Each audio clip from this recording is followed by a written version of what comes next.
Ok, donc bonjour à tous, merci d'être là. On est ravis de vous accueillir aujourd'hui pour notre 7e live avec Nadège Po. Donc moi je suis Luna Bordas, je travaille pour MyFuture du coup, qui est une entreprise sociale qui fait de l'aide à l'orientation et qui a développé une plateforme qui vous permet en fait d'effectuer des rencontres avec des professionnels, notamment à l'occasion de stages de découverte, mais aussi comme aujourd'hui à l'occasion de live métiers. Et voilà, on effectue des lives toutes les semaines, donc n'hésitez pas à en parler à vos potes. Et vous avez vu que désormais, pour se connecter, on se rend sur la page donc stagedécouverte.fr/live métier. Donc voilà, c'est la première fois aujourd'hui qu'on utilise cette page, donc n'hésitez pas à nous faire remonter si vous avez eu des soucis de connexion. Mais donc j'espère que ça va bien se passer. Et donc je suis accompagnée aujourd'hui de mon collègue Thomas qui va animer le chat et faire remonter vos questions quand vous en aurez. Donc on a Bonjour. muté vos micros. Pardon Thomas, tu peux faire coucou si tu veux. Donc on a muté vos micros pour que le live soit le plus audible possible, mais on vous encourage vraiment fortement à utiliser le chat. Si vous avez des commentaires, des remarques et des questions, il n'y a vraiment pas de questions bêtes, on les fera toutes remonter. Et, et donc voilà, et pour votre information, le live, il est enregistré et il sera ensuite partagé sur notre page, sur notre chaîne YouTube. Donc vous pourrez le revoir, le partager, ou pour ceux qui n'ont pas pu être là, ils pourront aussi le voir. Donc voilà, je vais laisser donc la parole à Nadège qui va vous présenter son métier et puis son parcours. Donc voilà, Nadège, je te laisse te présenter et puis présenter ton métier un petit peu comme si tu le présentais à ta grand-mère ou à un de tes neveux. Donc, bonjour à toutes et à tous. Déjà, donc moi, je suis ravie d'être là et de participer à ces live métiers. Je trouve que c'est une super idée, super opportunité pour vous de découvrir plein de métiers différents. Donc, aujourd'hui, je vais vous parler de moi. Donc, je suis Nadège Po, je suis coach formatrice et j'aime bien dire que je suis spécialiste experte du déclic parce qu'en coaching, vous allez le découvrir, mais tout commence par un changement, tout commence par une transformation. Et du coup, le début de tout ça, c'est le déclic, c'est la prise de conscience. Donc, je suis fondatrice de Déclic Leader et je suis parilaise. Alors, parilaise, pourquoi? Parce que j'habite Bordeaux, bordelaise. Je suis originaire de la région parisienne. Donc, parilaise, j'interviens sur Paris et Bordeaux. Alors, au niveau de mon... Donc, si je devais l'expliquer, pardon, à ma grand-mère ou à mon neveu, mon métier, déjà, la première chose, c'est que dans le coaching, il y a plein de domaines différents. Vous connaissez peut-être le coaching pour les sportifs, en général le plus connu, mais il y a également le coaching de vie, le coaching d'équipe, le coaching de dirigeants, les coachs politiques. Enfin, il y a plein de domaines et de spécialités différentes. Et moi, ma mission, c'est de développer les compétences comportementales des managers. Alors, c'est ce qu'on Coach pour chef d'entreprise ou manager. Voilà, c'est surtout pour les managers de proximité qui sont en entreprise. Et du coup, qu'est-ce qu'on entend par compétences comportementales? C'est ce qu'on appelle les soft skills, peut-être que vous en avez déjà entendu parler, qui sont complémentaires aux compétences techniques. Alors, je vais vous donner un exemple pour comprendre tout de suite. Si on prend un joueur de foot, il a besoin de développer des compétences techniques. On est d'accord, il faut qu'il sache dribbler, il faut qu'il sache courir, c'est mieux. Il faut qu'il sache tirer s'il est buteur, mais c'est pour autant pas suffisant. Il faut aussi qu'il développe des compétences comportementales, donc, à savoir communiquer avec ses équipiers, gérer son stress, gérer ses émotions, savoir prendre des décisions, savoir anticiper. On va retrouver ça en fait en entreprise, c'est-à-dire qu'un manager qu'on peut appeler un chef d'équipe, peut-être pour simplifier, il a besoin à la fois d'avoir ses compétences techniques, métier, et toutes les compétences comportementales pour pouvoir manager son équipe. Et donc toi, tu es là, Nadège, pour l'aider à développer ces compétences que tu appelles soft skills. Exactement, pour développer les soft skills. Alors, pour bien le prononcer, il faut marquer un temps juste avant. C'est plus facile. Je me suis entraînée longtemps. Je peux essayer. Soft skills. Yes, Thomas. Alors, moi, je suis indépendante. Donc, ça veut dire que je n'ai pas de patron. Je travaille à mon propre compte. Ça veut dire que j'organise mon emploi du temps un peu comme je veux. Ça présente des avantages et des inconvénients. L'avantage, je m'organise. Le matin, je peux commencer par ma séance de sport, par exemple, et puis je peux ensuite me mettre à travailler. Je peux aussi parfois l'après-midi, quand il commence à faire beau et chaud et on a le droit de sortir, qu'on peut aller à la plage, peut-être que du coup, je vais changer un peu mon emploi du temps. Par contre, ça veut dire qu'après, il va falloir que je récupère, que je rattrape en fait ce temps-là. Je vais peut-être travailler le soir, je vais peut-être travailler plus tôt le matin, travailler le week-end. Voilà, j'organise en fonction de mon rythme et aussi de l'énergie que je peux avoir. Donc, ouais. Est-ce que tu peux peut-être essayer de nous redéfinir ce que c'est qu'être indépendante ou donc freelance? Je crois que ce sont des synonymes.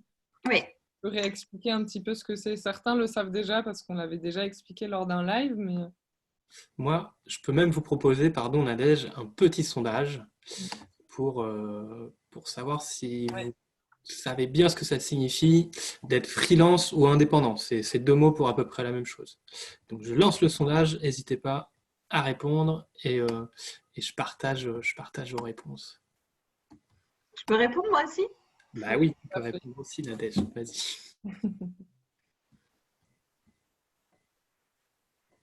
Vas-y, je t'en prie, je te donnerai le résultat au fur et à mesure. Alors, je vais continuer du coup. Au niveau donc de mon côté indépendant, ça veut aussi dire que j'ai pas de bureau, de locaux en fait, de local, pardon. Donc du coup, je me suis aménagé un bureau chez moi. Donc, je travaille soit dans mon bureau, soit du coup chez mes clients, notamment quand j'anime des formations, des ateliers. Et après, être indépendant, c'est aussi savoir travailler de partout. Donc, à partir du moment où on a un téléphone portable et un ordinateur portable, on travaille dans le train, on travaille dans un café, voilà, on travaille au McDo. Enfin, il y a plein d'endroits où on peut se poser pour travailler. tu veux nous nous faire part des résultats, Thomas, peut-être? Alors, le résultat pour l'instant est de... Où est-ce qu'il est mon sondage? Eh bien, 100% des gens savent ce que c'est qu'être indépendant ou freelance, mais en même temps, j'ai que 2 personnes qui ont voté et qui savent. Donc, Donc moi, donc c'est peut-être l'occasion de réexpliquer comment répondre ou converser pour que tout le monde puisse participer ou poser ses questions. Dans la barre en bas, vous avez une petite bulle.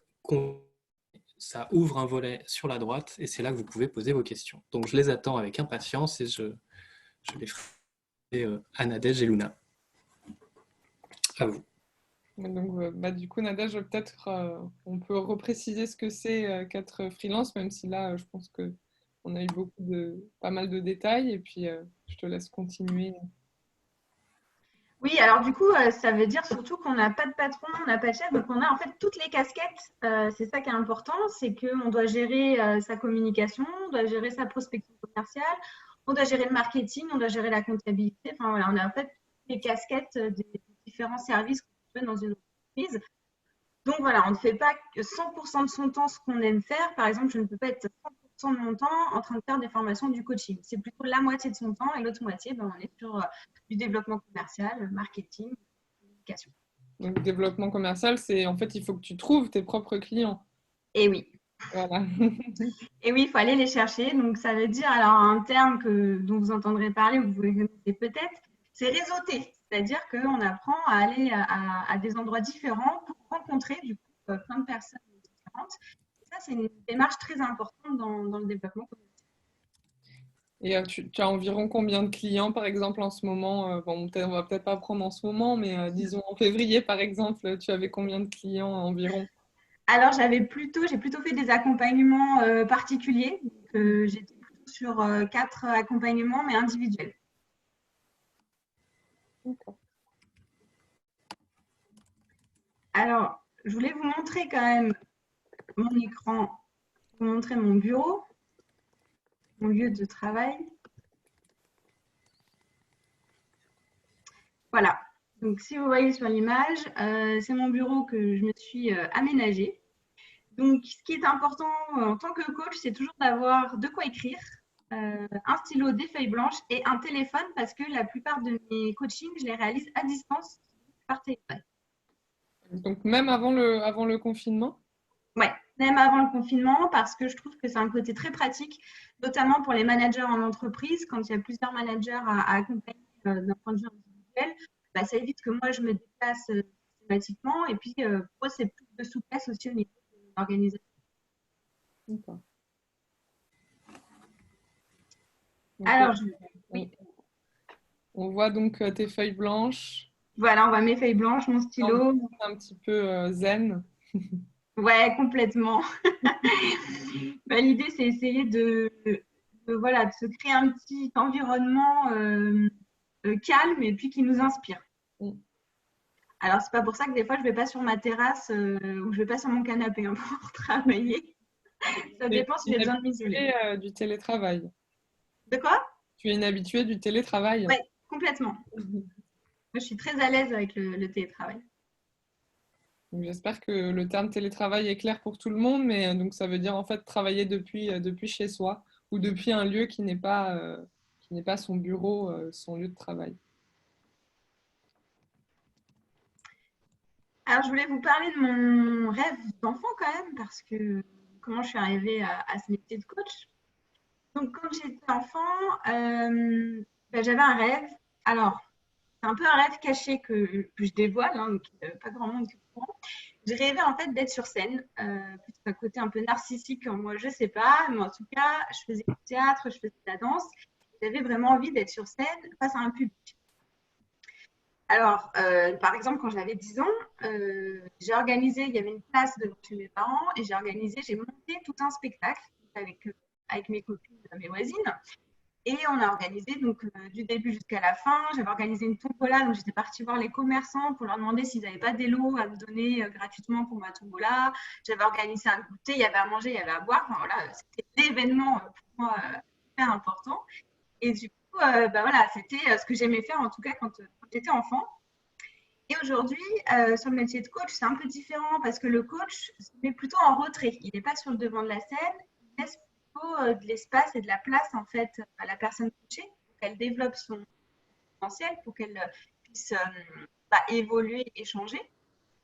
Par contre, bon, quand j'anime des formations, des ateliers, là, je retrouve un peu mise en scène que j'aime bien. Et parce qu'on n'oublie jamais ses rêves d'enfant, finalement, je suis en train de préparer mes premières conférences pour lancer une activité conférencière. Donc là, bah, ça va me permettre d'aller sur scène et de retrouver en tout cas ce rêve un peu d'enfance d'être face à un public. Mais d'après ce que tu disais tout à l'heure, Nadège, tu fais aussi des formations. Oui, Donc là, tu es aussi, bon, peut-être un moins grand public que pour une conférence, mais tu es aussi devant plusieurs personnes. Donc j'imagine que tu dois être quand même assez à l'aise devant, devant un public. oui. Alors après, c'est vrai que je vais notamment parler de mon parcours, mais moi j'ai commencé en tant que formatrice dans la vie professionnelle, enfin après mes jobs d'étudiant, donc bah, très vite je me suis retrouvée face à un public. Et en plus, le formateur bah, est là pour apporter du contenu, apporter un savoir.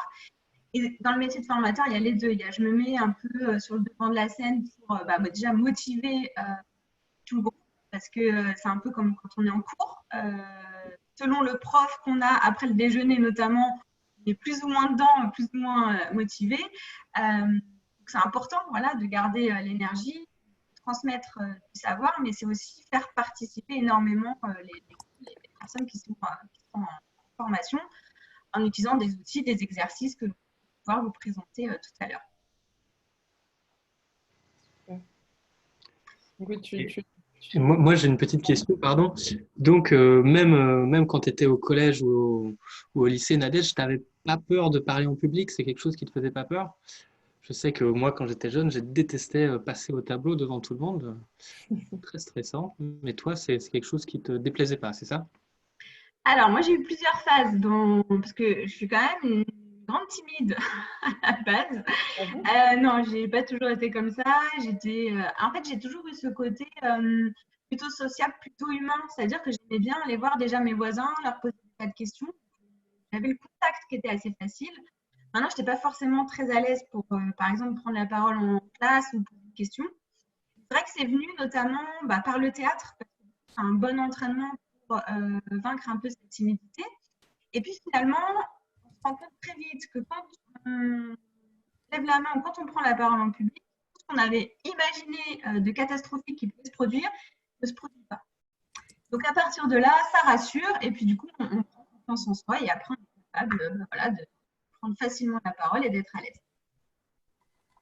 D'accord. Super. Du coup, ouais, Nadège, peut-être que tu peux nous en dire un petit peu plus concernant du coup, ton parcours et puis ce qui a un petit peu influencé tes choix d'orientation quand tu étais au collège, au lycée.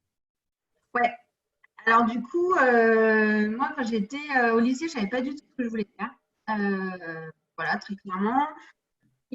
L'objectif, c'était juste d'avoir mon bac. Quand j'ai eu mon bac, il fallait faire quelque chose. Je me suis inscrite à la fac et j'ai fait psycho. Alors, j'ai fait psycho parce que ça m'intéressait. C'est le truc qui me parlait vraiment. Du coup, j'ai atterri à l'université. J'ai fait ma licence de psycho quand même. Et puis, le jour d'inscription à la maîtrise, j'avais rempli tout mon dossier. Je fais la queue. Tu peux préciser ce que c'est qu'une maîtrise, Nadège? Oui. Alors, ça, c'était avant. Donc, avant, on passait un doc, c'était le bac plus 2, on arrivait à la licence bac plus 3, et ensuite, on avait la maîtrise, c'était le bac plus 4. Ça, c'est après le bac, excuse-moi. Tout ça, juste pour être clair, c'est après le bac. Une fois qu'on a le bac, on a entre toutes ces options. Hein, c'est bien ça. Exactement. À partir du moment où on a son bac. Donc, du coup, après ma licence, la suite logique, hein, c'était donc la maîtrise. Donc, le jour d'inscription à la maîtrise, j'arrive, j'avais rempli le dossier, je fais la queue. Il faut savoir que quand on est étudiant, parfois quand on veut s'inscrire, il faut faire la queue longtemps. Donc, je fais la queue, j'arrive pour tout donner, et là, on me pose une question. Quel est ton sujet de mémoire? Je n'ai pas de sujet de mémoire. Ah, Moi, voilà, c'est un travail de recherche exactement. qu'on présente à la fin de son année. Tout à fait. C'est le travail qui va conditionner finalement l'obtention de la maîtrise. C'est ça qui est important. Et du coup, moi, je n'avais pas de sujet. Et on me dit, bah oui, mais c'est important, il faut que tu aies un sujet, que tu réfléchisses à la spécialité que tu veux prendre parce que ça déterminera le psychologue que tu vas devenir. Je ne veux pas devenir psychologue. Bonne nouvelle. Du coup, qu'est-ce qui s'est passé ce jour-là? Je suis rentrée chez moi, j'ai annoncé à ma mère que je m'étais inscrite. J'étais un peu paniquée à bord. Tu vas faire quoi? C'est la première fois où je me suis posé la question, finalement, qu'est-ce que j'ai envie de faire? Je ne me suis pas du tout posée avant. Et j'ai fait des recherches, j'ai trouvé une école qui proposait une licence professionnelle en management. Le management, ça m'a attirée parce que j'avais envie de travailler en entreprise. Et le management me parlait parce que finalement, c'était très proche. En tout cas, il y avait une grosse partie liée aux relations humaines. Du coup, je suis partie dans cette licence professionnelle et ensuite, c'était parti pour 15 ans d'expérience. Alors, je dirais 15 ans d'expérience professionnelle où j'étais formatrice, j'étais manager commercial, j'ai travaillé dans les ressources humaines, dans le recrutement, j'ai travaillé dans le marketing. Enfin, voilà, j'ai eu plein d'opportunités et de possibilités différentes. C'est très enrichissant. Et je dirais que mon expérience, c'était pour le meilleur et pour le pire. Alors, ça, c'est une phrase de ma prof d'allemand quand j'étais au lycée. C'est marrant parce qu'on retient des choses. Je serais incapable de vous tenir un discours en allemand. Par contre, je me souviens parfaitement de cette phrase. Elle me rend un devoir et elle me dit, Nadège, est-ce que tu l'as fait toute seule? Oui. Eh bien, c'est dingue, Nadège. En fait, tu es capable du meilleur comme du pire. Alors, sur le moment, je ne l'ai pas forcément super bien appris. Je n'ai pas tout compris. Mais des années plus tard, j'ai compris. C'est-à-dire qu'à partir du moment où ça me parlait, j'étais motivée, où ça m'animait, ça avait du sens en fait pour moi, j'étais capable de devenir meilleure. Et dès l'instant où ça ne me parlait pas du tout, c'était quelque chose qui on peut appeler ça comme ça, là, j'étais capable effectivement de donner. Je pense que ça parle à beaucoup d'entre nous. Oui. Thomas, tu veux peut-être faire remonter quelques questions? Oui, alors déjà, on parle beaucoup de management depuis tout à l'heure. Est-ce que tu pourrais nous redonner une définition de ce que c'est exactement? Et de ces métiers? Alors, définir le manager. Donc, le manager, on parle parfois de chef d'équipe, responsable d'équipe, manager, responsable commercial, par exemple. Donc, en fait, c'est la personne qui doit piloter toute une équipe. motiver toute une équipe. Chaque personne dans l'entreprise a des objectifs à atteindre et le manager est là pour s'assurer que l'équipe va atteindre ses objectifs. Donc, le manager, il a comme rôle de motiver l'équipe, de suivre individuellement chaque personne dans son équipe, de s'assurer qu'il y a une bonne cohésion, donc on travaille ensemble. Il doit s'assurer, et ça j'y tiens, il doit avoir un côté bienveillant, c'est-à-dire que tout le monde va bien, et que tout le monde avance dans le même sens et avec un objectif commun. Il doit effectivement s'assurer qu'on va atteindre les résultats qui sont demandés par l'entreprise. Et donc, si on est manager, on peut en fait exercer, tout en étant manager, on peut exercer des métiers qui sont très différents en fait. Oui. Voilà, management, c'est la gestion d'équipe, mais il y a beaucoup de métiers différents qui existent. Oui, on peut par exemple être dans un métier où on devient expert. Le fait de devenir expert nous amène à prendre des responsabilités. Alors, si on le souhaite, il n'y a aucune obligation d'évoluer vers des métiers de manager, mais on peut évoluer ensuite vers ces métiers-là parce qu'on a une expertise métier. Ou à l'inverse, comme moi j'étais formatrice. Par exemple, je suis arrivée dans l'univers de la banque, plus précisément même du crédit à la consommation, pas du tout cette expertise-là. Et pour autant, je suis passée de formatrice à manager parce que j'avais d'autres compétences qui étaient plus comportementales, mais je n'avais pas forcément ces compétences techniques. Il y a plusieurs moyens aussi d'évoluer vers ce métier-là. Merci beaucoup. J'ai encore une autre question, puisque tu parlais tout à l'heure de ton parcours, des bifurcations que tu as fait dans tes études, entre ta licence de psycho et la suite. Et Oriane, ça fait écho à cette incertitude de savoir ce qu'on va faire exactement plus tard. Donc la question, c'est est-ce que tu connais beaucoup d'autres personnes autour de toi qui ont mis du temps avant de savoir exactement quel parcours prendre? Alors, oui. Alors moi, quand j'étais au lycée, ce qui me stressait, c'est que j'avais des copines qui avaient défini sur 10 ans, 15 ans même, leur carrière professionnelle. Elles savaient exactement quelles notes elles voulaient avoir au bac, quelle école, et puis l'entreprise, elles allaient intégrer ensuite. Ce qui, du coup, me rassurait pas parce que moi, j'en avais strictement aucune idée. Par contre, ce que j'ai constaté au fur et à mesure, entre le lycée, l'université et puis même dans le milieu du travail, c'est qu'il n'y a rien de figé. On peut à un moment donné prendre une orientation. Moi, j'ai pris l'orientation de la psychologie juste parce que ça m'attirait. Et puis finalement, ça m'a ouvert des portes. Ça m'a apporté peut-être une vision différente sur certaines choses et ça m'a permis ensuite d'aller vers des métiers comme formatrice ou manager. Et quand j'ai des nouvelles du coup de mes anciennes copines du lycée, donc il y en a beaucoup qui ont changé en cours de route. Alors elles se sont construites une carrière, certaines dans un domaine. Et puis ensuite, il y a ce qu'on appelle des reconversions professionnelles parce que à un moment donné, on a aussi envie d'aller explorer d'autres choses, on a envie d'essayer de nouvelles choses. Et du coup, il n'y a jamais rien de figé. C'est important, je pense, de préciser. Ok, et alors une autre question. Donc toi, tu es arrivé comme ça dans le coaching euh, par un parcours qui est passé par la psycho, si j'ai bien compris. Est-ce qu'aujourd'hui, il y a une formation précise, plus directe peut-être, des écoles ou pas, pour devenir coach? Ou quels seraient en tout cas les conseils pour quelle formation suivre pour devenir coach? Alors oui, c'est important donc, de se former sur le métier de coach. Donc moi, ce qui s'est passé, c'est que donc après mes 15 ans d'expérience, j'étais manager et à un moment donné, j'étais forcément en phase ou en accord avec les valeurs, en tout cas, de mes responsables. Et du coup, je m'intéressais beaucoup au coaching. J'ai eu une formatrice qui me formait sur le métier manager coach, donc qui apporte encore une autre dimension au métier de manager. Et là, ça a été une révélation pour moi. J'ai dit le coaching, c'est vraiment ce qui me parle. Et du coup, je me suis renseignée sur ce que je pouvais faire comme formation et j'ai découvert qu'il fallait passer donc, ce qu'on appelle une certification de coach professionnel. Donc, il y a plusieurs écoles qui proposent cette certification. Il faut bien s'assurer qu'à la fin, il y a cette certification parce qu'il faut qu'elle soit reconnue par l'État, c'est important. Et ce qui est bien, c'est qu'en fait, quand j'ai fait cette formation, on était peut-être 20, une vingtaine dans la même session et 20 personnes qui venaient d'univers complètement différents. Donc, il n'y a pas une formation type pour devenir ensuite coach.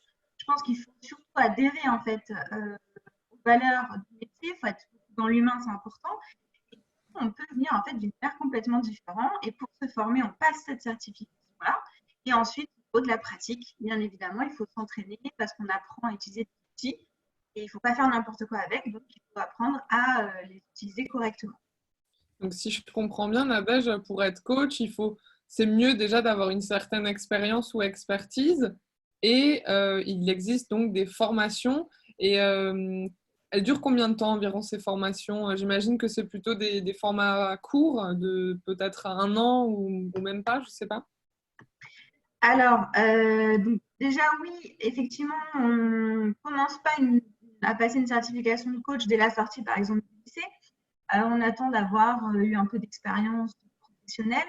En général, au niveau des écoles, ils ouvrent. Alors, soit ils ouvrent pour passer la certification, il faut avoir déjà un bac plus 2 ou un bac plus 3, ça dépend. Et il faut avoir, en général, je sais que l'école où je l'ai passée, en tout cas, il fallait avoir à peu près 28-30 ans pour pouvoir passer la certification. Et je ne sais plus quelle est la deuxième question que tu m'as posée. Et de combien de temps était la formation? Alors, la formation, oui, c'est moins d'1 an. C'est-à-dire que moi, j'ai démarré en octobre et j'ai eu ma certification au mois de juin. Je l'ai passée tout en étant en poste en entreprise. Donc ça, c'est important aussi. Des dispositifs avec de la formation en salle, bien évidemment, mais avec beaucoup de choses qui peuvent se faire à distance. Ça, c'est important, c'est qu'on peut le faire même si on est en poste dans une entreprise. C'est un petit peu plus compliqué parce que ça demande de l'investissement. Ça demande de pratiquer le coaching. Ça demande d'écrire un mémoire. Cette fois-ci, j'étais motivée sur le sujet du mémoire, donc pas de problème. Voilà, ça demande un vrai investissement. Par contre, à partir du moment où on est passionné, où ça nous anime, voilà, on le fait assez facilement. Très bien. On a une dernière question. Après, on va continuer d'avancer un petit peu sur la présentation de ce métier. C'est juste pour avoir un ordre de prix de ces formations, si c'est quelque chose dont tu te souviens un petit peu. Voilà. Alors, moi, pour suivre cette formation, j'ai utilisé mon compte personnel de formation. Alors, je ne sais pas si je l'explique, comment je l'explique. Alors, en fait, moi, je peux te filer un petit coup de main là-dessus. Une fois que vous avez un travail, tous les mois, vous gagnez des points dans ce qui s'appelle un compte professionnel de formation. Et au bout de 2, 3, 4, 5 ans, vous pouvez utiliser ces points pour financer une certification en coach, par exemple, ou une autre formation. Ça peut vous aider à changer de métier, en fait, ou à vous perfectionner dans votre métier.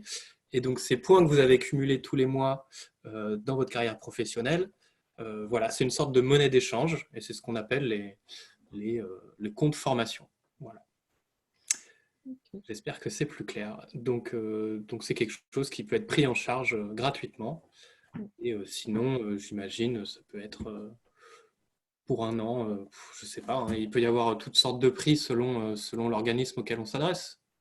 Oui, il y a différents prix. Après, ça dépend de ce qu'on a sur notre compte. Après, ce qui reste, en fait, soit sa charge personnelle, soit il peut aussi y avoir l'employeur qui, si on est en poste à ce moment-là, qui prend le restant à sa charge parce que voilà, on est formateur ou manager, le coaching, ça va apporter des compétences utiles dans le métier qu'on est en train de faire pour l'employeur. Donc, il peut investir, en fait, c'est ça, hein, investir et du coup accepter de prendre en charge une partie de la formation.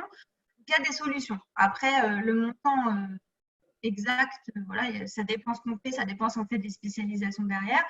Mais en tout cas, il y a des dispositifs qui permettent de pouvoir s'orienter et suivre ces formations, même après quand on est en poste quelque part. Merci beaucoup. Merci à tous pour vos questions. Et on va peut-être reprendre la présentation. Donc, soit en image, soit par la parole, Nadège, c'est comme tu veux. Je voulais vous montrer Coco quand même. Et oui, Coco m'accompagne depuis le début de ce projet, en tout cas professionnel de coach. Qui est un projet entrepreneurial aussi. Oui, exactement. Voilà, sur la droite, je vous présente Coco. Alors, Coco, c'est une plante, ok, mais ce n'est pas qu'une plante. Coco, c'est un symbole. C'est-à-dire que je l'ai acheté le jour où je me suis dit, Nadège, c'est parti. Mon projet, c'est de devenir coach professionnel. Et d'ailleurs, c'est pour ça que je l'ai appelé Coco. Donc, c'était le 26 juillet 2017 sur la photo. Et je me suis dit, c'est mon symbole. Je vais la mettre dans ma cuisine, à côté de ma machine à café. Comme ça, tous les matins, quand je vais me lever et prendre un café, je me rappellerai que j'ai ce projet-là à réaliser. Je me rappellerai surtout pourquoi j'ai envie d'y aller. Et ça, c'est important parce que quand on fait notamment on passe une certification en étant en poste, bah, voilà, on sacrifie parfois ses week-ends, on y passe du temps, on s'investit. On peut très bien se dire si c'est compliqué et avoir envie d'abandonner, mais on n'abandonne pas. Parce que 3 ans plus tard, voilà, Coco. Elle a beaucoup changé d'ailleurs. Voilà, avec Coco, je pense même qu'il faut que je la change de peau. À l'étroit. Coco, bah, c'est super, ça représente une évolution. Ça me rappelle aussi par quoi j'ai commencé et tout ce qui s'est passé en fait en 3 ans. Donc, c'est génial. Donc voilà, Coco n'est pas qu'une plante verte et je trouve ça assez sympa d'avoir comme ça des symboles, des choses qui nous rappellent ce qu'on a envie de faire, notre destinée. On peut dire ça comme ça. Super. Ouais, peut-être que Nadège, on pourrait, que tu pourrais un petit peu nous détailler donc ce que tu fais et ce que tu proposes à tes clients Oui, en tant que coach. tout à fait. Alors, déjà, le coaching, je pense que c'est important de revenir sur qu'est-ce que le coaching. Et là, je vous ai mis une citation. Donc, on ne peut rien enseigner à un homme, on ne peut que l'aider à retrouver ce qu'il a déjà en lui. Ça représente bien le coaching, c'est-à-dire qu'on n'apporte pas de solution faite à quelqu'un qui veut se faire coacher. On va surtout lui poser des questions et on va l'amener en fait à lui réfléchir à ses propres solutions. Ça, c'est important parce que c'est très différent pour le coup de l'enseignement. Et pour illustrer un peu plus le coaching, je vais vous raconter une histoire. Est-ce que je peux vous raconter une histoire? Oui, bien sûr. C'est l'histoire de Bianca la grenouille. Alors, donc ça se passe au pays des grenouilles, Grenouilland. Et arrive le printemps, une bande de grenouilles a envie d'organiser une course. Mais pas n'importe quelle course, une course exceptionnelle, puisque les grenouilles vont devoir monter tout en haut d'une grande tour. Alors, ça ne s'est jamais fait, les grenouilles ne sont jamais montées en haut de cette tour. Donc, l'info se diffuse dans tout le village et arrive le jour J, les grenouilles viennent encourager et supporter donc les concurrentes qui sont surentraînées, elles sont surmotivées et c'est parti pour le départ. Donc, elles prennent le départ, ils vont et puis petit à petit se rend compte quand même que ça va être difficile de grimper. Et là, le public qui venait pourtant les encourager, d'un coup, commence à être un peu plus négatif. Mais qu'est-ce qu'elles font? Mais c'est pas possible, elles n'y arriveront jamais. Alors là, les concurrentes commencent à abandonner, certaines même s'assoient tellement fatiguées pour regarder les autres continuer. Et puis le public est encore plus négatif. Mais c'est du grand n'importe quoi. On n'a jamais vu une grenouille grimper, ça n'existe pas. Alors là, les grenouilles commencent à tout abandonner les unes après les autres. Toutes, sauf une, Bianca. Bianca continue, fournit les efforts, s'accroche pour arriver en haut du sommet. Alors là, le public ne croit plus. Non mais arrête ma pauvre, c'est complètement ridicule, arrête-toi. Et Bianca continue. Elle arrive en haut du sommet. Alors là, toutes les grenouilles arrivent, se disent, c'est incroyable, comment est-ce qu'elle a pu faire pour réussir quelque chose que personne n'avait réussi. Et là, elles se rendent compte que Bianca est sourde.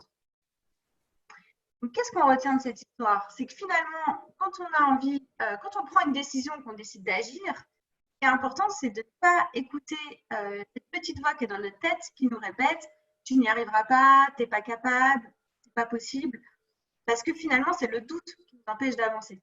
Donc, en coaching, c'est ça que je travaille principalement, c'est permettre à la personne coachée de se rendre compte de ces petites voix, de se rendre compte de ses peurs, de ses doutes, qui l'empêche d'avancer pour avoir une autre façon de voir les choses et être capable du coup d'atteindre des objectifs. Donc, ouais, vous aidez en fait tu aides les personnes qui veulent se faire coacher à elle-même en fait avancer. C'est un petit coup de pouce, quoi. C'est ça. En fait, c'est vraiment les motiver parce que parfois, on est un peu on est bloqué. Donc, ça peut être quelqu'un qui vient parce que je manque de confiance en moi. Je veux pas avoir plus de confiance en moi. Ça peut être quelqu'un qui a du mal à gérer son stress. Ça peut être quelqu'un qui sort d'une relation, par exemple, de couple difficile et qui a du mal, qui a du mal à avancer. On peut avoir différents cas de figure pour lesquels on consulte un coach. D'accord. Alors, je vous ai aussi illustré un processus de coaching donc de manière très imagée et illustrée. Voilà, je vais vous montrer Bob.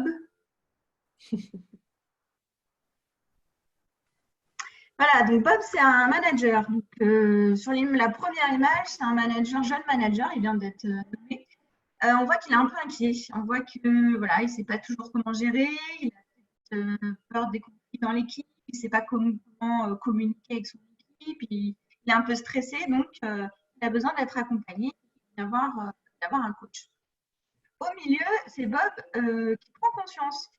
Donc c'est Bob qui a des déclics, c'est Bob qui se rend compte de ce dont on parlait, c'est-à-dire il se rend compte de ses peurs, il se rend compte de ses doutes, il se rend compte de comment il fonctionne et du coup, ça va l'aider finalement à voir les choses sous un autre angle et à imaginer des solutions qu'il va pouvoir, solutions concrètes en tout cas.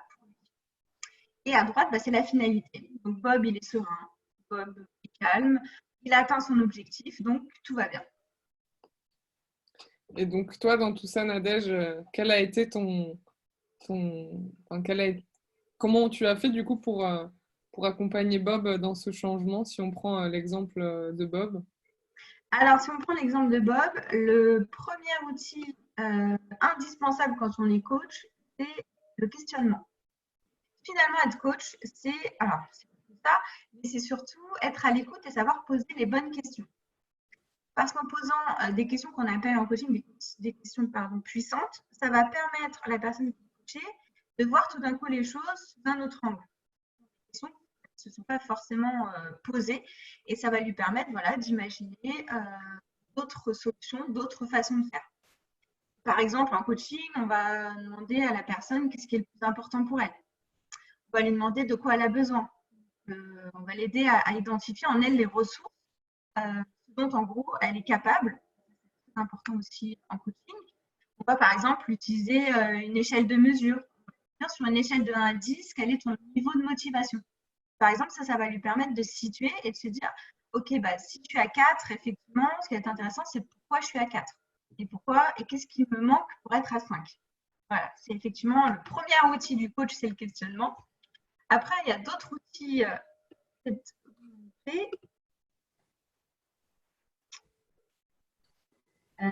On peut utiliser par exemple comme là des schémas. Moi, j'aime bien utiliser les schémas pour illustrer. Donc là, par exemple, dans une grande bulle, ce qui vous stresse. Ensuite, on se rend compte que ce qui peut arriver, c'est une plus petite bulle dans cette grosse bulle. Et finalement, ce qui arrive vraiment, c'est un noyau de cerise dans tout ça. Ça permet, je trouve, très bien d'illustrer quand j'ai des notions, par exemple, que je peux apporter ou démontrer des choses peut-être clients, notamment quand j'anime des formations, je vais utiliser pas mal de schémas. Pour les faire donc relativiser.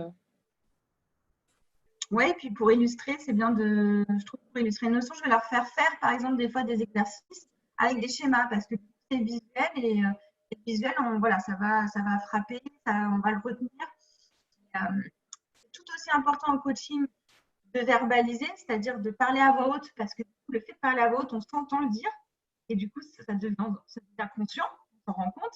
Et c'est aussi important d'écrire ou de faire des schémas. D'accord. J'ai par exemple ici un autre outil. Donc là, c'était lors d'un salon que j'animais et j'avais mis des feuilles au sol et la personne coachée devait se déplacer sur les différentes feuilles.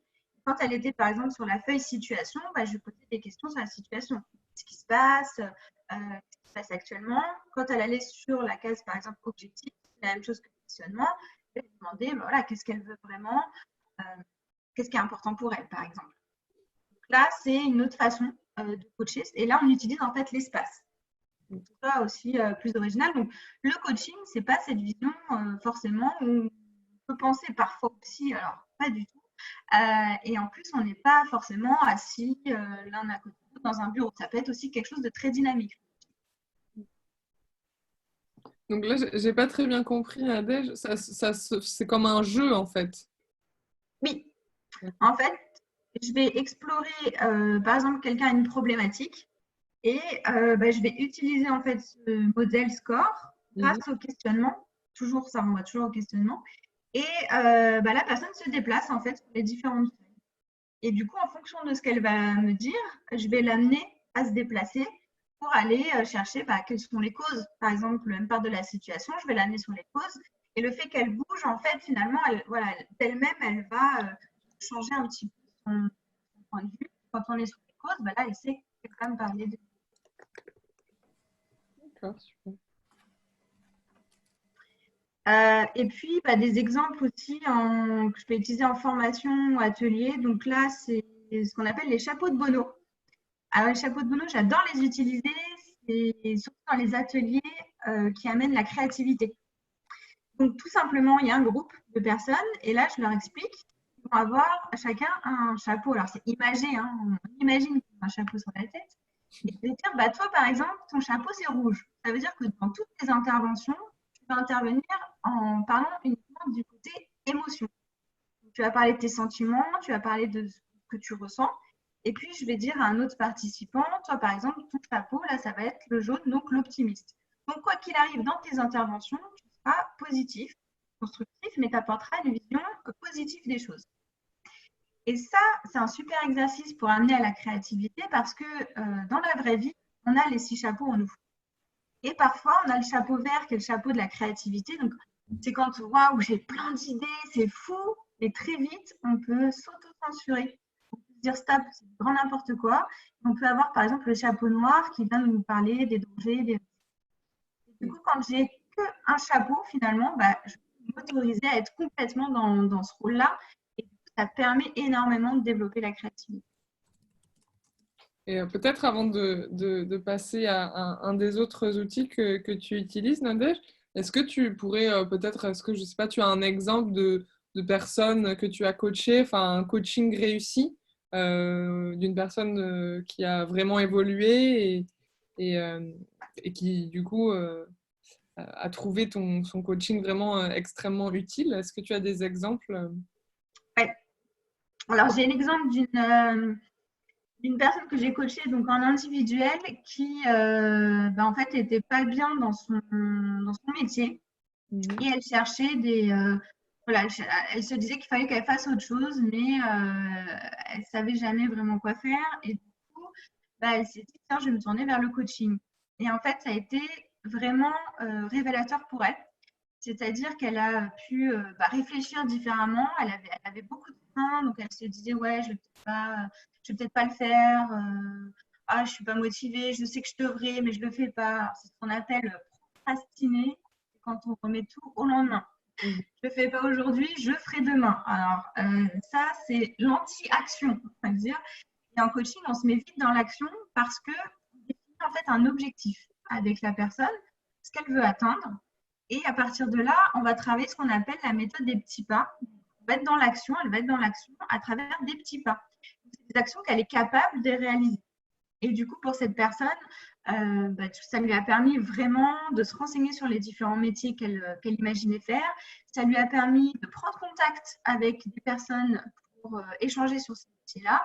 Et depuis, je sais qu'elle a quitté son entreprise et qu'elle est en train de suivre une formation pour être justement d'ailleurs dans le domaine de la formation.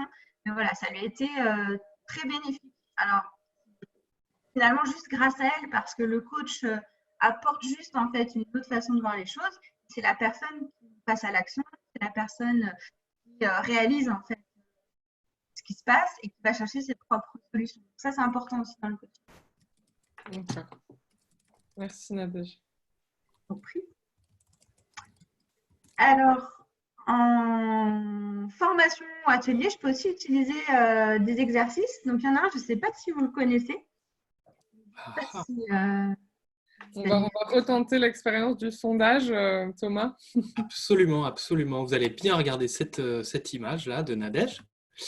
Et puis moi, je vais vous poser une question, c'est-à-dire, que voyez-vous? Soit une jeune femme, soit une femme âgée, soit vous ne savez pas. Et je lance le sondage. C'est parti, vous pouvez voter. On se laisse aller 15 secondes pour répondre au questionnaire. J'ai une réponse pour l'instant. Donc ça, Nadège, c'est quelque chose que tu vas présenter à certains de tes coachés. Comment oui, on dit coachés? Alors, je vais surtout l'utiliser en formation, par exemple, dans les ateliers. Je vais expliquer pourquoi après, mais après. Juste une petite question. Où se trouve le sondage? Ouais, je crois qu'il y a un souci là avec les sondages, donc on va vous proposer de répondre dans le chat sur ce que vous voyez. Donc soit une jeune femme qui a la tête tournée, soit une femme plutôt âgée. Alors, Ou autre, mais bon là. Il y a une troisième option? Si vous voyez autre chose, je veux bien. Ça va. Beaucoup de réponses pour une jeune femme plutôt. Ouais, plutôt, ouais. Moi aussi, c'est ce que je vois en premier d'ailleurs. Mais une fois que j'ai vu la vieille femme, j'ai du mal à revoir la jeune femme. Alors, donc plutôt des jeunes femmes, c'est ça? Et Oui. quelqu'un voit une grotte. Qui voit une grotte? Intéressant. Alors, comme c'est quelqu'un d'anonyme, voilà, c'est l'anonyme 47 900. Bon, 47 900, on échangera après, ça m'intéresse. Ta vision de la grotte m'intéresse. Alors, si vous voyez effectivement la jeune femme, ça veut dire que vous la voyez de profil. Oui. Je ne sais pas si on voit la flèche quand Ouais. sur le partage d'écran. Ah, super. Ouais, on voit la flèche. Ici, on voit le cible, les yeux, enfin le cible. Ici, on voit le nez, et puis ça, c'est son visage, et cette partie-là, c'est l'oreille.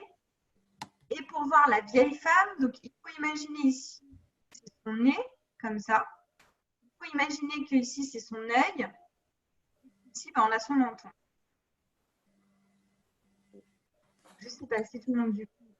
Ceux qui voyaient la jeune femme voient maintenant la vieille femme. Donc voilà, n'hésitez pas à utiliser le chat à nouveau. Ah ben, Alors? quelqu'un ne voit pas.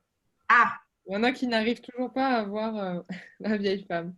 Alors, ce qui est difficile dans cet exercice, c'est qu'une fois qu'on a vu l'une ou l'autre, on a du mal effectivement à se concentrer. Le mieux, c'est de cacher en fait le nez de la jeune femme, d'imaginer vraiment que ce qui fait l'oreille devient l'œil, d'imaginer un gros nez de sorcière en fait. Et puis ici, tout un menton. Bon, après, pour ceux qui veulent finir par réussir à voir la vieille femme, vous pouvez retrouver cette image facilement sur Internet. C'est une image, en fait, c'est un exercice voilà, de perception pour dire que finalement, je présente la même image à tout le monde, je ne vois pas la même chose. Et ça, c'est très utile voilà, pour expliquer qu'on a tous une perception des choses qui est complètement différente. Ça peut être très utile, notamment quand j'aborde la communication, parce que quand je communique avec quelqu'un, j'ai intérêt à me dire que moi, je vois les choses d'une certaine manière, moi, je vois la jeune femme, et lui, il voit peut-être la vieille femme. Du coup, il faut que je sache m'adapter, que la communication se passe bien. Ça, c'est des exemples d'exercices que je peux utiliser en formation, même en atelier. D'accord. Alors, je vais arrêter la vieille femme, jeune femme, mais voilà, soyez pas frustrés, hein, ceux qui ne voient toujours pas la vieille femme, vous pouvez vraiment le retrouver sur Internet. Et la personne qui voyait une grotte peut aussi nous faire part de... Alors, oui, je n'ai jamais eu le coup de la grotte. Mais pourquoi pas? Tout est une question de perception. On a des perceptions différentes, donc on peut avoir une grotte. Ok. Super. Nadège, je te propose de nous parler un petit peu des qualités qui sont nécessaires selon toi pour être coach et pour le devenir. Ouais. Alors, déjà, pour être coach, vous l'aurez compris, j'espère, il faut savoir être très à l'écoute. Parce qu'effectivement, on va poser des questions, mais au-delà de poser des questions, ce qui est très important, c'est d'observer la personne qu'on coach, de noter les réponses, d'être dans une écoute qui va nous permettre aussi de rebondir par rapport à ce que la personne nous dit. Il faut être chaleureux, bienveillant, ça veut dire mettre la personne en confiance. quand on va voir un coach pour se faire accompagner sur en plus une problématique, par exemple, de confiance en soi, si le coach ne nous donne pas envie et qu'on n'est pas en confiance, je ne suis pas sûre que ça se passe très bien. Donc, il faut réussir effectivement à mettre la personne en confiance. Et puis, il faut être professionnel, donc se former, ça, c'est ce que je dis, passer une certification. Après cette certification, il faut adhérer à ce qu'on appelle une fédération de coach qui nous permet de respecter un code de déontologie, qui s'appelle, et On va définir ce mot. Alors, c'est un ensemble, je vais faire simple, en fait, c'est le fait de respecter un ensemble de règles importantes pour la sécurité du coach et pour la sécurité du client. Et c'est par exemple, si moi en tant que coach, quand je suis avec la personne, je démarre un coaching, je me rends compte que je ne suis pas la personne la mieux placée pour l'accompagner, eh bien je dois tout de suite en avoir conscience, arrêter le coaching et l'orienter vers un autre professionnel. C'est un exemple, par exemple, du respect de code de déontologie. Pourquoi? Parce qu'en coaching, on ne fait pas tout ce qu'on veut, on utilise des outils, il faut les maîtriser, il faut être capable aussi de se dire qu'il y a des moments où on peut faire et des moments où on ne peut pas faire. Donc oui, comme l'a dit Thomas dans le chat, si certains le souhaitent, ils peuvent adresser des questions à Thomas en privé et on pourra du coup donner l'opportunité à certains d'entre vous de démuter vos micros pour poser les questions directement à Nadège. Donc j'espère que ça va marcher. Mais n'hésitez pas du coup à vous adresser à Thomas pour ces questions. Super. Donc, pardon Nadège pour l'interruption, je ne sais pas si tu avais... Oui, après, je voulais juste rajouter, on parle en coaching d'être authentique.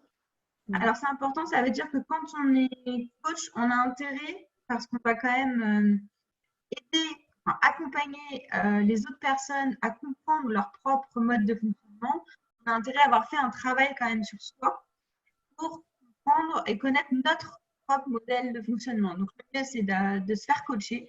Comme ça nous permet effectivement voilà, d'être au clair sur ça. En coaching, on dit être OK. Ça veut dire que je suis OK, donc ça veut dire que je peux continuer. Voilà, être authentique, c'est très important aussi dans le coaching. D'accord. Merci Nadège. Et y a-t-il, donc là on était sur les qualités, et y a-t-il des préjugés qui tournent autour du métier de coach, des choses dont des préjugés dont tu essayes de te défaire, qui peuvent éventuellement aussi te peser dans ton travail? Je ne sais pas, est-ce qu'ils existent ces préjugés? Oui, alors oui, beaucoup. Et moi, je suis pour qu'on fasse connaître vraiment le coaching. Alors, très souvent, on pense que le coach déjà apporte des solutions toutes faites. Alors, si du coup, vous m'avez écouté et si j'ai été claire, on comprend vite que non, il n'apporte pas de solution toutes faites. Au contraire, il pose pas mal de questions, il utilise des outils pour amener la personne à trouver ses propres solutions. Pourquoi? Parce que ce qui marche pour moi marchera peut-être pas pour toi, Luna, ou pour toi, Thomas. Donc ça, c'est important. C'est vraiment la base, en tout cas, du coaching. On peut aussi entendre parfois que le coach est un gourou ou un manipulateur. Là, j'en renvoie au côté professionnel dont j'ai parlé. Il y a un code de déontologie, des règles à respecter. On ne fait pas tout ce qu'on veut en coaching. Non, pas un gourou. On peut aussi entendre parler, comme idée reçue, on fait appel à un coach qu'en cas de problème. Alors, oui et non. On peut faire appel à un coach parce qu'on a une problématique. J'ai pas confiance en moi, j'ai peur de prendre par exemple la parole en public. Mais on peut aussi faire appel à un coach pour évoluer. Par exemple, comme Bob tout à l'heure. Bob, il peut très bien, avant de passer manager, se dire tiens, je vais me faire accompagner par un coach pour développer mes compétences comportementales pour devenir ensuite manager. Voilà, c'est pas forcément une problématique qui amène le coaching, mais il faut qu'il y ait vraiment une demande au départ. Et puis, on peut penser que se faire aider, c'est pour les faibles. Alors, ça, je vais être très claire. Est-ce que, par exemple, quand je lis le mode d'emploi du meuble IKEA avant de le monter, ça fait de moi quelqu'un de faible? Je ne crois pas. Je pense que c'est que le coaching, ça apporte, ça aide en tout cas à comprendre son propre mode d'emploi, parce qu'on ne l'a pas forcément au départ. On peut avoir à tout moment besoin d'être accompagné parce que voilà, des fois on est dans nos idées, dans nos pensées et on ne voit pas forcément tout ce qu'il peut y avoir autour. Donc c'est important d'avoir une autre vision, un regard extérieur. Donc ce n'est pas pour les faire. D'accord, merci beaucoup Nadège. Je ne sais pas si certains des participants avaient ces préjugés-là, mais en tout cas, voilà, vous avez peut-être changé d'avis maintenant. Alors Thomas, est-ce que tu as eu des volontaires pour les questions ou est-ce qu'on va conclure? Conclure, car je n'ai pas reçu de questions. Je pense qu'il y a un petit souci avec les fonctionnalités comme le chat et les sondages qu'on réglera du coup pour le prochain live. Et donc, désolée Nadège pour ça, mais du coup, il est 15h57. On va conclure le live. Peut-être que Nadège, tu veux nous dire un dernier mot avant de conclure? Oui, je pense que pour résumer un peu ce que je fais puis mon parcours, c'est de dire qu'il y a, voilà, ce que je disais tout à l'heure, il n'y a rien de figé. On peut ne pas savoir ce qu'on va faire et puis au fur et à mesure qu'on va avancer dans la vie, on va découvrir un peu notre voie. C'est pas grave, il n'y a rien de grave à avancer et à revenir ensuite en arrière. Et la preuve, j'ai pu faire plein de métiers différents alors que je n'avais pas forcément le diplôme de parcours. Ça, c'est important. Et puis, ce que je voudrais dire aussi, c'est n'oubliez pas votre rêve d'enfant parce qu'on y revient toujours à un moment ou à un autre. Donc voilà, il ne faut pas l'oublier trop vite et c'est dire que finalement, c'est possible à partir. Ok, super. Merci beaucoup Nadège et merci à tous d'avoir participé. Thomas va vous envoyer un petit lien dans le chat qui mène à un questionnaire de satisfaction concernant ce live. Donc, c'est vos retours qui nous permettent de nous améliorer. Et là, je vois que quelqu'un a finalement une question. Ah, Donc, c'est anonyme 47 900. ouais, tout à fait. Écoute, Anonyme 47 900, je te propose d'activer... c'est Honoré, pardon. Ah, c'est la grotte. Je te propose d'activer ton micro, Honoré, et de poser ta question. Tu es en live, Honoré, vas-y. Vous m'entendez là? Oui, on t'entend. Ah oui, alors du coup ma question c'était est-ce que se faire coacher ça coûte cher? Ah oui, c'est une bonne question, c'est vrai que je ne l'ai pas abordée. Alors effectivement, le coaching, ça représente un coût parce qu'on voit que c'est vraiment un accompagnement très important, on va dire, dans différentes étapes de vie. Donc sur de l'accompagnement de particulier, on va être sur une séance, ça peut coûter aux alentours de 100-150 € la séance. Sachant qu'on est sur un accompagnement, le coaching, ça a en moyenne 8-10 séances. Ça dépasse très rarement. On est vraiment sur quelque chose de plutôt court terme avec un objectif et un plan d'action. Et après, en entreprise, sur du coaching de dirigeants, de managers, on va être sur des prix plus élevés. On va être en moyenne 300 € de coaching. Ok, j'espère que ça répond à ta question, Honoré. Oui, c'est bon, merci. Et Honoré, c'était toujours là. Est-ce que tu as fini par voir ou la jeune femme ou la vieille femme ou tu es sur la grotte? En fait, c'est les deux. Au début, je voyais plutôt la grotte et après, en regardant mieux, j'ai vu la jeune femme. Ah, super. Je te remercie. Je vais rajouter qu'on peut voir la grotte maintenant. De rien. Donc, oui, merci beaucoup, Honoré, pour ta question et Nadège pour cette réponse. Donc voilà, je disais que vous avez le lien vers un questionnaire de satisfaction dans le chat qui va nous aider à améliorer nos prochains lives. Donc voilà, répondez-y, ça nous aidera beaucoup. Je vais aussi vous envoyer le lien vers nos réseaux sociaux sur lesquels vous pouvez également nous suivre. Et voilà, je vous souhaite à tous une très bonne fin de journée. Et on continue les lives toutes les semaines, le mercredi, le jeudi et le vendredi à 15h. Donc, n'hésitez pas à nous rejoindre pour les prochains lives. Vous pouvez vous inscrire sur le site stagedécouverte.fr/live métier. Donc voilà, et vous recevrez le lien donc le replay de ce live, donc soit par email, soit vous y aurez accès sur notre chaîne YouTube. Et pareil pour toi, Nadège, nous te le transférerons dès qu'il aura été téléchargé. Voilà, donc merci à tous et bonne fin de journée. Merci tout le monde. Au revoir.